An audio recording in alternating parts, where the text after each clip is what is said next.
¿Por qué? Porque una vacuna que sea segura y que sea ampliamente difundida en la población va todavía a demorar mucho tiempo. Nosotros tenemos necesariamente, es lo responsable, ir compatibilizando disminución de contagio, autocuidado y creación de puestos de trabajo. Es absolutamente compatible lo sanitario con lo social y económico. Vamos a tener que acostumbrarnos a esta nueva forma de enfrentar la realidad, porque si no el daño va a ser muy grande. La pobreza no tiene ninguna compasión, no tiene piedad con ninguna crisis sanitaria. Y es responsabilidad de todos poder salir con energía y con optimismo fuerte y con fuerza adelante de esta pandemia. Bien. Muchas gracias, ministro. Ahora vamos a escuchar a Juan Pablo Suet. Juan Pablo preside la multigremial. Los dejo con él. Muchas gracias, Vivian. Primero, darle las gracias a ICARE por algo que parece tan obvio, pero que no sea nunca, que es visibilizar la realidad de las regiones. Creo que el aplauso cerrado para el directorio de ICARE, para todos quienes están detrás de esta tremenda obra. Lo han hecho muchas veces antes, pero hacerlo ahora tan seguido y con tanta fuerza se agradece mucho. Agradecerles también a Alexia, Alejandro y Daniel de las multigremiales de Los Ríos, de Ñuble y Atacama, además de su participación en sus distintos gremios, por estar acá. Bueno, el ministro, aparte de una locución totalmente poética, que no se me da a mí, pero además dijo realmente, hizo un buen resumen de las medidas que hoy día se están tomando. A mí me gustaría enfocar estos 5 minutos para participar en dos cosas. Uno, dimensionar el problema. El problema que hoy día tenemos es de un tamaño enorme. Los 3 millones de personas sin trabajo que hacía locución el ministro, que desglosa entre la tasa de desempleo que conocemos del INE, más la ley de protección al empleo con 800.000 personas, más las personas que salieron de la fuerza de trabajo, incluso habría que sumarle casi 1,5 millones más de personas que estando en edad de trabajar no trabajan, ya sea mujeres por temas de género, por lo tanto es un problema mayor. Por otro lado, tenemos cerca de 150.000 a 200.000 empresas con posibilidad de quiebra. Perder 200.000 empresas, principalmente en el rubro de las micros, pequeñas y medianas empresas, es un monto no menor. Si consideramos que al año se crean del orden de 100.000, 120.000 empresas y que solamente un 10% de esas empresas termina siendo exitosa, o sea, estamos hablando más o menos 15.000 empresas nuevas terminan sobreviviendo en el mediano plazo. Estamos hablando que nos puede costar 12 a 15 años recuperar la quiebra de 200.000 empresas o 150.000 empresas. Si hablamos de los 3 millones de puestos de trabajo que hemos perdido y nos proponemos solamente crear 2 millones o 2.200.000 para más o menos llegar a las tasas de desempleo que teníamos antes de eso, estamos hablando que una economía que crece al 3% genera el orden de 200.000 nuevos puestos de trabajo por año. En ese sentido nos podría tomar 10 años recuperar estos 2 millones, estos 2,5 millones de puestos de trabajo que probablemente debamos recuperar. Por lo tanto, poniendo en contexto, la verdad es que es una crisis que va a requerir, como bien dice el titular de este seminario, una estrategia para ver cómo nos ponemos de pie, porque no se trata de solamente reactivarnos, sino que se trata de levantarnos. Y en ese sentido, obviamente el ministro ha hecho un muy buen resumen de las medidas que estamos haciendo, pero creo que también merece un segundo zoom o una segunda profundidad en las regiones. En regiones que también no tienen las mismas condiciones probablemente que Santiago para poder levantarse. Ya lo hablábamos en el primer seminario en materia de bancarización, como las regiones están muy atrás con respecto a Santiago, como muchas veces para poder pedir un crédito hay que pasar por el área de capital de riesgo, que hay que venir a Santiago, y esos créditos que probablemente se pueden demorar 15 o 20 días en Santiago, se pueden demorar 2 meses en regiones. Y en ese sentido, obviamente, claramente hay dos variables acá que juntar. Una es cómo nos ponemos de pie con estas medidas y otra es también cómo nos preocupamos de que estas medidas lleguen rápidamente a las regiones. Y en ese sentido, de las cosas que dijo el ministro, que hay un plan bastante completo, como los FOGAPE, bueno, como todo lo que hemos hecho, yo creo que acá, en términos de propuesta, hay dos cosas que yo me quisiera enfocar. Uno, hay 10.000 millones de dólares todavía que quedan del FOGAPE que no se han colocado. Si tomamos toda la colocación de créditos, vamos a llegar a los 14, 15 mil millones de dólares de los 24 mil millones que tenía el FOGAPE.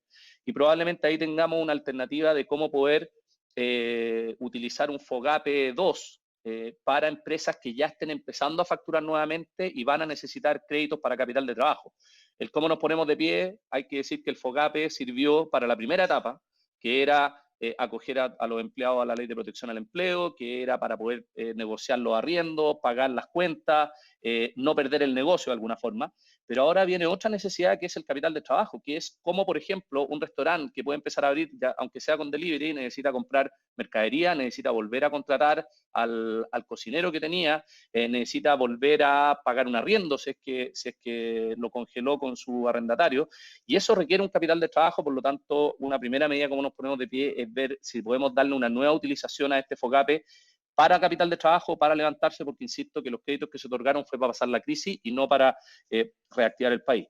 Y lo segundo que me gustaría poner foco importante es el subsidio al empleo. Y ahí el ministro Palacios también ha liderado una mesa importante con las pymes. Nosotros hemos pedido que parte de ese subsidio al empleo vaya focalizado una parte importante a las micros, pequeñas y medianas empresas, en el sentido de que es capital de trabajo a la vena. Y ahí, obviamente, si se está hablando hoy día del orden de 200 o 250 mil pesos de subsidio por trabajador contratado, si uno eso lo mira en el mundo de una microempresa y quiere contratar 5 o 6 nuevos puestos de trabajo, realmente una ayuda que puede significar el hecho de abrir o no abrir.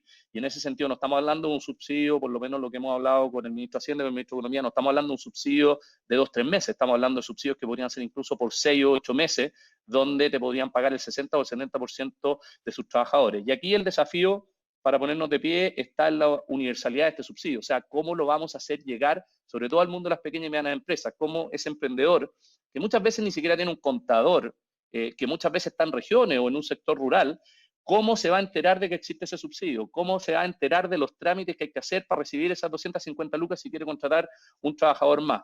Y ahí el desafío es enorme, el que esto sea universal, sea casi automático, que cualquier persona en cualquier región, comuna o sector rural del país sepa que existen estas 200 o 250 lucas para volver a contratar a un trabajador, creo que puede hacer toda la diferencia de demorarnos 10 o 12 años en recuperar estos empleos o hacerlo en 3 o 4 años, que es como esperamos que se recupere la economía.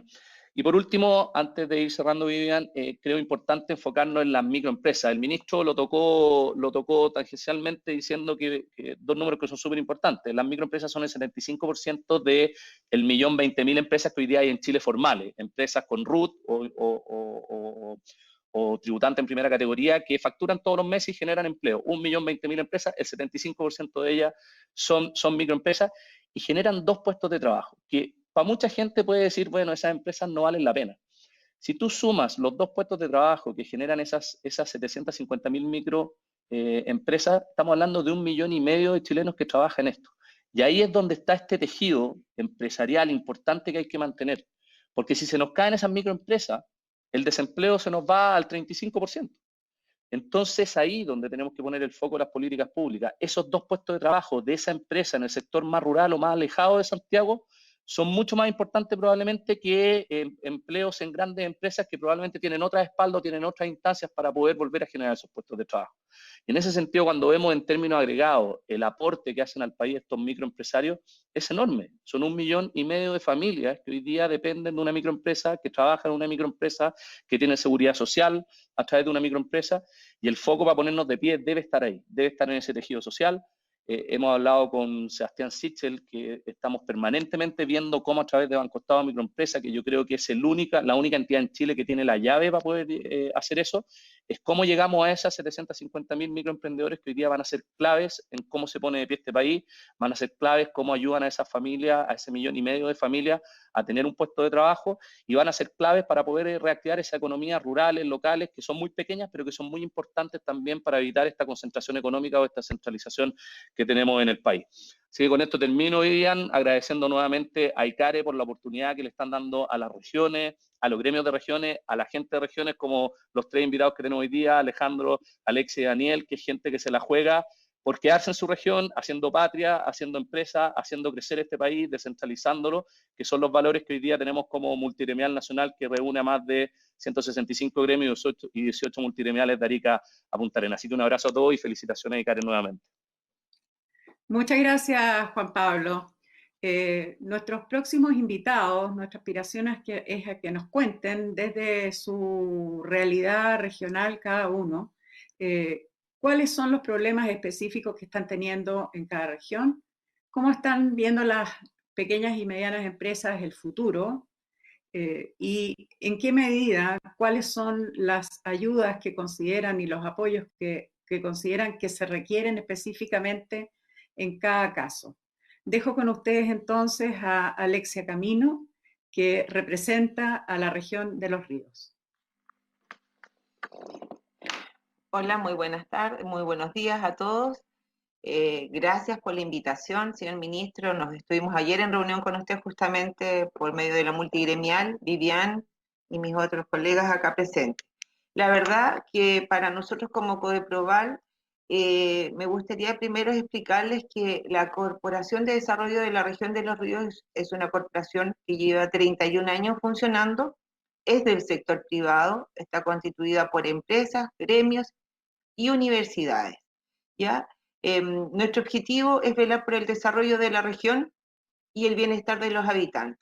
Por lo tanto, este tema que hoy día nos convoca es sumamente relevante para nosotros, considerando lo siguiente. Uno, con el cambio climático que ha existido y se viene presentando fuertemente en nuestro país y en el mundo, nuestra región se ha visto beneficiada.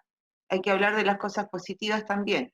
Se ha visto beneficiada en términos de que se han desarrollado nuevos tipos de cultivo, ya en términos, por ejemplo, hortofrutícola, silvícola, en todo lo que dice relación con también el desarrollo en un valle de Futrono de un vino, cosa que antes nunca pensábamos que podríamos haber tenido.